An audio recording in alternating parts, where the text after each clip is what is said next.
Hello, lovers, and welcome back to Bevelations. I'm your host, Bevy Smith, and I decided to play a little Mama Cass, Dream a Little Dream of Me. One is one of my favorite songs, but I'm also playing it because I have a very dreamy guest in the studio, Miss Jennifer Beals. Thank you. I love that intro. It's so beautiful. Isn't it a great song? Yeah, really I just great. love it. I love her version, much better than even the Doris Day version. Mm-hmm. It's really lovely. Really soulful. Yes, it is very soulful. Yeah. Too bad she choked on a ham sandwich. Shush, no. It's true. She did. Poor thing. Poor thing. But lots of good music left. Yeah. So there's that. Jennifer Beals, thank you for coming into Bevelations. My pleasure. My pleasure. You're here because you're promoting lots of stuff. So we're going to just jump into it. Okay. Tonight, you're premiering on The Night Shift. It's season 3, but this is your first season. It is. It is. So tell us the experience. What was it like working on the show for the first time? Well, you know, I always feel like I'm the new kid, and I always get so nervous, and I can't sleep. It's like the first day of school. And luckily, I was working with Brendan Fair, who plays Drew, Alistair, and he was such a lovely guy, and he, you know, really kind of walked me through everything and how they do things on the night shift, and it was great. It was really, really great. The whole cast was very welcoming and really sweet.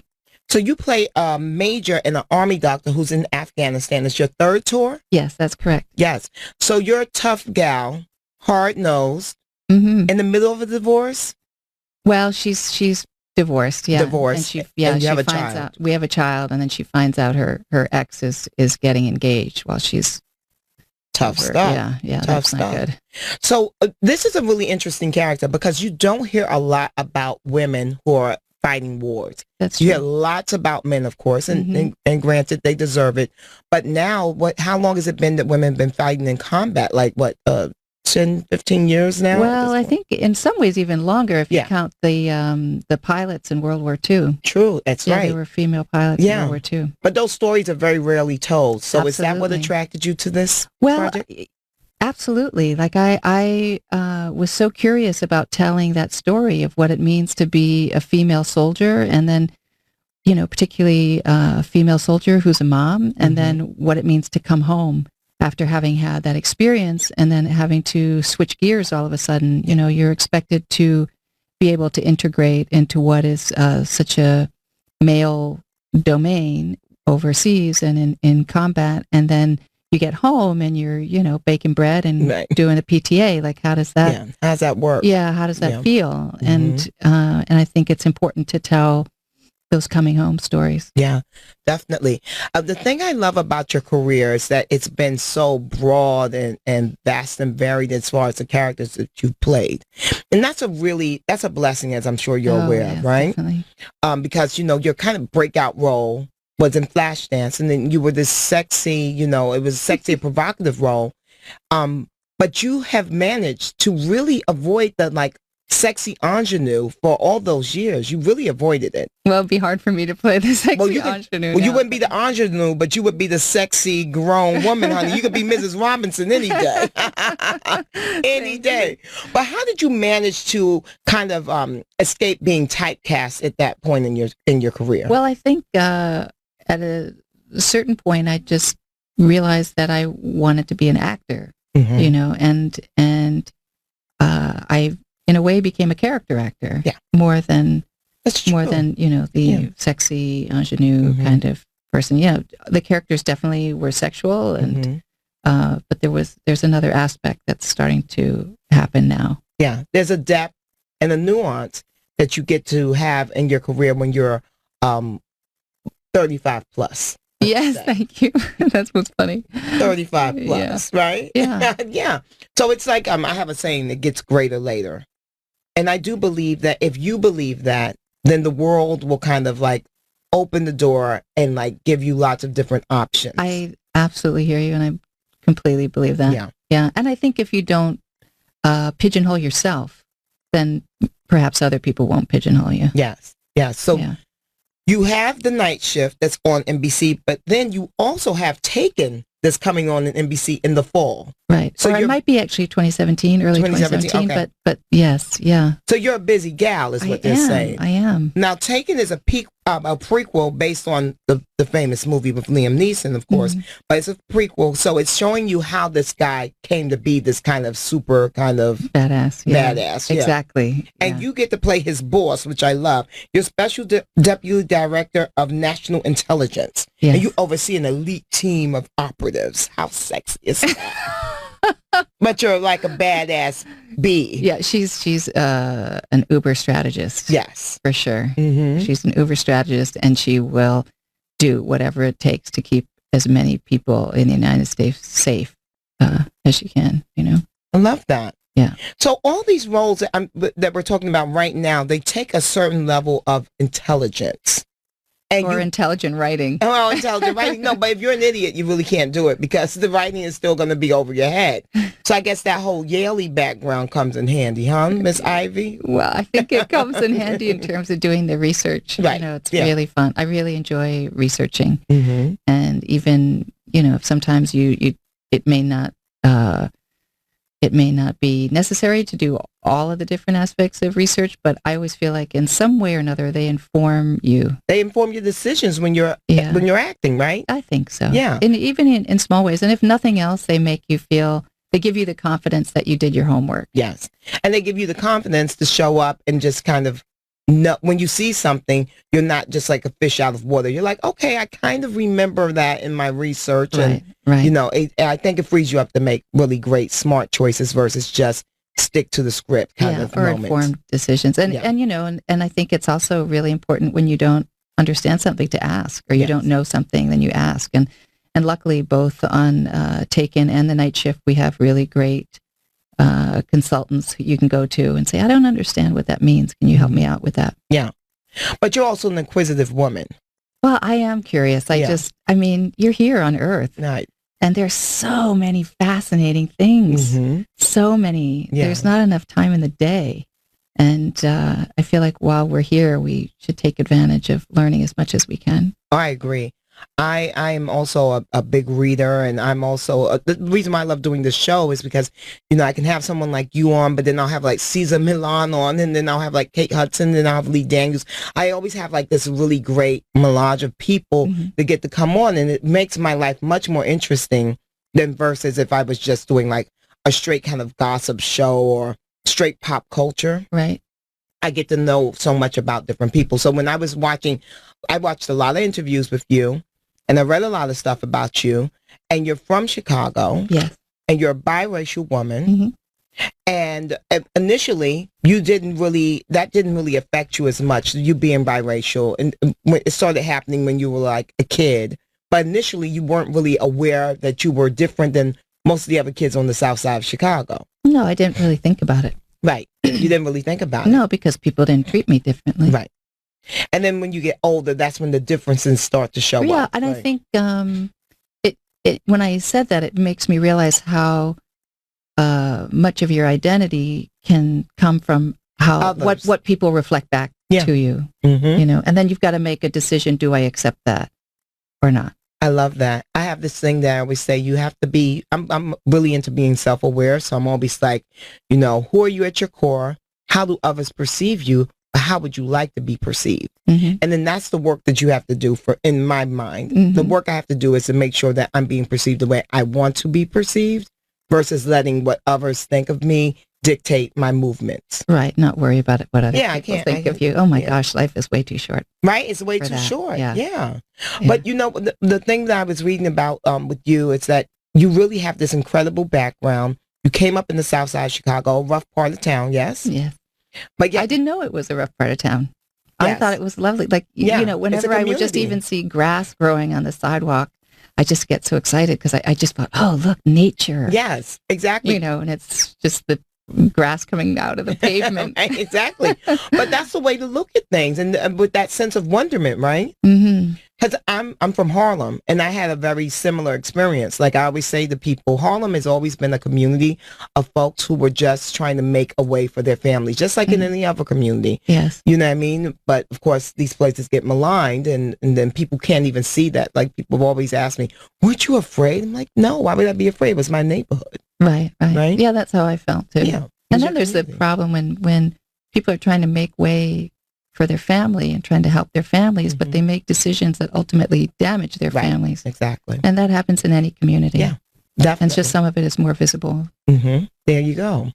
Love you. I knew I would love you. That's why I was like, I was excited about him. Look, I'm like gushing and everything. But I wanted to touch base on the fact that you are a biracial woman in Hollywood with a very long career. You've been doing this for over 30 years. Yes. So kudos to you for being a working actress. Well, thank you. That ain't easy. Thank you. As we all know. Oh, yeah. So now, of course, there's been lots of talk in the news for the past couple of years now, but really heated up 2016. Oscar So White, and then, of course, the pay disparity between women and men in Hollywood. Oh, well, gosh. I mean, that's been going on for so long. Yeah, and here's but now another it's thing heating that's up, though. really interesting. And I used to talk to my managers, my agents about it. Like, for ages, like, there would be a pilot, and the woman would basically be the lead, but they would say, we have to cast our guy first. And they would offer it to these guys who nobody had really heard of, but were up and coming. Yep. But if you were a woman who was established in the business, A, you had to wait for the guy to be cast, and B, you might have to go read for it on top of it. And I just thought, wait a minute. And then you weren't being paid as much, even if you were a lead and the other person was supporting. That's insane. Yeah. And that still goes on. Oh, yes, I'm sure it does. It's very tiring. Well, I was going to ask you that, because you've managed to lead a very full life, meaning that you have a family. You're not sucked into the Hollywood scene. You come out, you promote when you need to, then you go back to, I think, probably is what a very lovely life. So when you're faced with that, because you are living in your lovely little bubble. Home. Yeah, your bubble. You're living in your little lovely bubble. So when you have to come out. I have a very good lawyer. Oh, good.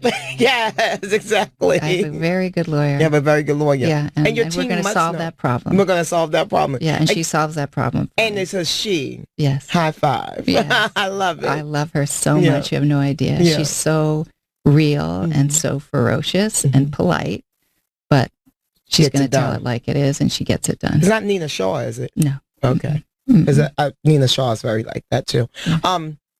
But so when you have your team and you have your kind of parameters of what you will and will not do in the business, and they're very clear about that.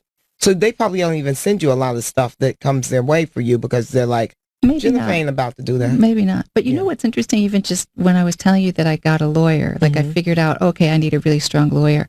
I realized that I was talking to Kenny Ortega. He and I have a project together that we recently sold to Sony. And we were talking about acting, and he was saying when he was an actor, sometimes it would be so hard for him to let go of a character because there were aspects of the character that he so enjoyed portraying and that they enriched his life. And then he realized that, after the show was over, he didn't need to get rid of those aspects. He could somehow integrate them into his own character. Yeah. And I realized that there was a show I did called House Divided. And I played this character, Amanda America Dixon, who was the child of a plantation owner and a slave. And she was his only child. Wow. And he raised her and educated her, and she was his daughter. And when he passed away, and this is a true story, he willed everything to her. Wow. And what part of the I was Amanda. Was this was Georgia, Sparta, Georgia. And he was smart enough to have very important people in the community witness his will. So, but when he passed away, extended relatives came out of the woodwork and said, you can't will this property to her. She's not even a human being, technically. Right. And being his daughter, she was very smart and hired 6 of the best lawyers in the South to defend her case. Wow. And she ended up winning and became one of the richest women in the South. And I thought, and I was just hearing myself like, I guess, now I need a badass lawyer. That's what I need. That's smart stuff. I love that. Yeah, it's fun. Yeah. The thing that I'm getting from you is this, is that you have managed to really incorporate your morals and your values into your work life. And I bet there was never a time when you were kind of like swayed by this business. I bet you've always stood in very solid ground. Yeah, I feel the most comfortable when I'm on solid ground. Yeah. For sure. Yeah. And it comes off as that, which is why I guess you keep getting these really strong, incredibly, nuanced roles versus just kind of like, because you're a good-looking woman. Like, oh, thank you. You are. She snatched to the guillotines, y'all. She's in this red dress. She looks amazing. But so you really you could be a femme fatale, you could be, a seductress, you could be all these things, but you roles gravitate towards you that are really very smart and accomplished women. Mm. It's true. And I, not to say that I wouldn't play a seductress if it was written well. Yeah. But it's true. I have been, I think, attracting really interesting roles for whatever reason. The universe wants me to be in I was a certain about place. to tell you it was the damn universe that was doing all this work for you. The universe is really doing the work for you. I know, it is. Believe me, I'm just sitting back and, was saying yes. Yes, exactly. Speaking of saying yes, was there ever a flutter of a no when the L word got presented to you? Because no, not even a little for a second. No. But I'm going to say maybe this is just like, we didn't even really have lesbians in our living rooms just yet, right? Maybe Ellen, maybe she was kind of in our living rooms at that point, right. But not really. It was a great character. Yeah. And I loved Eileen Chaikin. Mm-hmm, yeah. And then I met Rose Trochet, who was going to direct the pilot. And I mean, they just kept upping the ante, and it was irresistible. It was a no-brainer for you. Oh, no-brainer. So now that everyone connects you with the L word from a certain generation, then the other folks connect you with Flashdance from another generation. Right. Which one do you prefer, or do you just love all your children equally? I do love all my children equally, yeah. But the project that I was most attached to in my heart was Proof, that I did for TNT, and that was such an important experience for me. Why? Oh, I'm going to start crying. Gosh, why was that an important experience? I felt very connected to the other actors. Mm-hmm. I felt very connected to the universe. Wow. And I knew I was in the place I was supposed to be. That's deep. I love that. I love that. Yeah.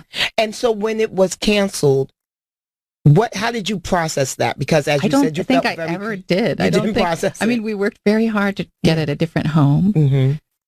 And it was particularly difficult because we found out that our numbers were good, but it had been canceled because the demographic was too old. And that was hurtful. Yeah. And I don't ever think I really, truly processed it. I had to have dinner. I went out to dinner with a couple of our producers, Tom Jacobson and Alex Graves and Rob. And I just said, okay, guys, I need to sit with you because I haven't processed this. We've been working so hard at getting this another home. And I just want to tell you how much I love you and thank you. Beautiful. So you have not yet processed it, but you have moved on. Yeah. Well, because I've been lucky to be given all of these other really meaningful, extraordinary parts that demand so much of me. Yeah. So there's no time to live in the past. You're just grateful and you pack it in the bag and you take it with you. Yes. What part of the character that you played in Proof that lives on in you? That's a really, really good question. That's a bevelation. It's a bevelation. That's what I'm trying to get.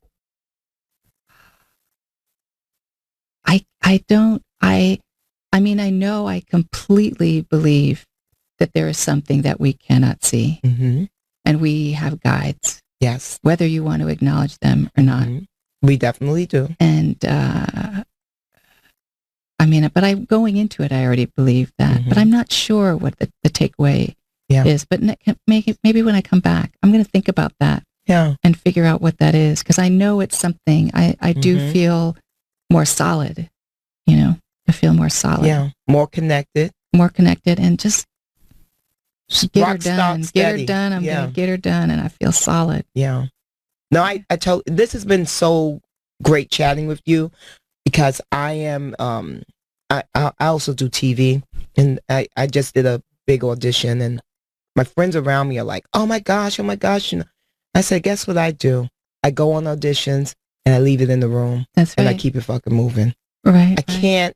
No, you enjoy the experience. I enjoy the there. experience. Yeah, you go and sometimes when I had to go audition, I think, I have to think about this as I get to go act this afternoon. Yes, and I I'm just going to leave it at that. I'm just Yeah. going to go do like a little acting class and go have Mhm. fun and make it my own and walk away. And I realize I have so much to learn. Yep. I have so Still. much to learn, so much to learn. And I think the key is to stay curious, Yeah. about your own life and your own Mhm. craft and the world. Versus the fame game. I want to talk to Oh you. gosh. We have Yeah. to do fame game real quick because people never understand me when I tell them I do not want to be famous. Right. I look at old school talk show hosts like Dick Cavett or Mm-hmm. Merv Griffin Dinosaur. I want to be those people. Mm-hmm. That they weren't famous. They were quasi famous because they talked to famous people, but they were not the star. I'm not interested in being the star. I want to do my craft, which is connecting with people like you and asking interesting questions and finding out juicy things, getting bevelations. Right. But I'm not interested in the fame. And I know you too are not interested in the fame. I get worried about the generation that is so attached to social media and so interested in being famous, because it's like being a tree that has no roots. Mhm. You know, when the storm comes, you will be uprooted. Yep. And I would much rather be a tree with very long, deep, thick roots. And I may not be the most beautiful or the most spectacular tree, but I'm going to be around for a really long time. And that, my love, is a bevelation. Thank you, Miss Jennifer Beal, for being on Bevelations. This has been such a great joy. Really I want you to pleasure. come back. You'll have the answer for me about what proof I will. gave to I'll you. Okay. But this has been a great joy. You were everything that I hoped you would be. So thank you're you so much. Sweet. Thank you. It's really a pleasure for me as well. Thank you. Lovers, I hope you enjoyed this edition of Bevelations. I had so much fun chatting with Jennifer Beals. I feel very enlightened. I hope you do too. I'll be back tomorrow. Ciao for now.